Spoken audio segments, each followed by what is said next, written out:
at the school board meeting. We better learn to execute because our children are at stake. I heard so many times when they say it's about the kids, but I didn't hear hardly nothing that was about the kids. When it's really about the kids, let's make it about the kids. For our people to rise, our thinking needs to rise. Proverbs 23 verse 7 in its A clause says, "For as he thinketh in his heart, so is he." Saints, it's time for us to think championship thoughts. God's ready to take our thinking from the basement to the penthouse. I hear Paul saying in 2 Corinthians 10, verses 5 through 6, Paul said, "For the weapons of our warfare are not carnal, but mighty through God to the pulling down of strongholds, casting down imaginations and every high thing that exalted itself against the knowledge of God, and bringing into captivity to the obedience of Christ." Some of our thinking needs to be arrested. We all need to be deputized as our own personal thought cops. Our thinking needs to be holy. Our thinking needs to be elevated. Our thinking needs to be positive. Our thinking needs to be loaded with possibilities instead of being loaded with negatives. Saints, I think that I just painted the picture. Let's get back to the text. Romans 12 verses 1 and 2. "I beseech you therefore, brethren, by the mercies of God, that you present your bodies a living sacrifice, wholly acceptable unto God, which is your reasonable service. And be ye not conformed to this world, but be ye transformed by the renewing of your mind, that ye may prove what is that good and acceptable and perfect will of God." The Apostle Paul is saying, "I beg you please, brethren, by the mercies of God, that you present your bodies a living sacrifice, wholly acceptable unto God." And he's basically telling us that ain't no super big thing, because that's just your reasonable service. Romans 12 verse 2 is where the Apostle Paul helps to drive this message home. "And be not conformed." Don't be swayed by the world's mindsets, folk ways, mores, traditions, habits, customs, and norms. Paul is warning us to not become members of groupthink. Saints, we have to be bold enough to think for ourselves.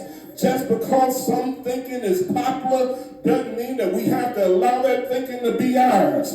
We have black people who used to be in church every Sunday, and now they're out here hugging trees and using sage.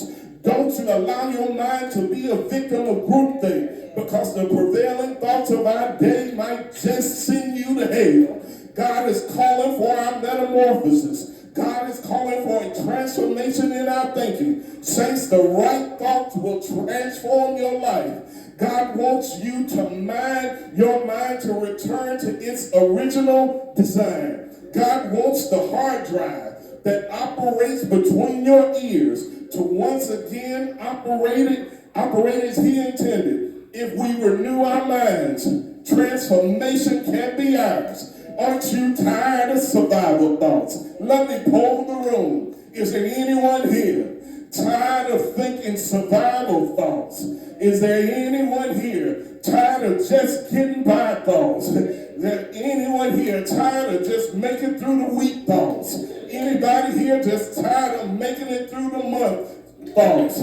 Anyone here tired of just saying it ain't one thing, it's another? Would each one of our lives be better if we shared the thoughts that the Apostle Paul shared with the church of Philippi in Philippians chapter 4 verses 11 through 13? As I rest my case, like Perry Mason used to do, not that I speak in respect of want, for I have learned in whatsoever state I am, therefore therewith to be content. I know how to be abased, and I know how to be abound. Everywhere and in all things I am instructed both to be full and to be hungry, both to abound and to suffer needs. And then Paul hit us with this: "I can do all things through Christ which strengtheneth me." Dare to think big. Dare to think outside of your norm. All of us have to start thinking for the legacy for our children's children. They say, "Good man leaves an inheritance to his children's children. But at the funeral home, we leave the bills for our servants, to our children, our grandchildren, our great-grandchildren. We're supposed to be leaving an inheritance, not fighting over mama's last television that was in the den. And we want to fight each other over, not fighting each other over Big Mama's last pillow. I'm talking about leaving an inheritance. A friend of mine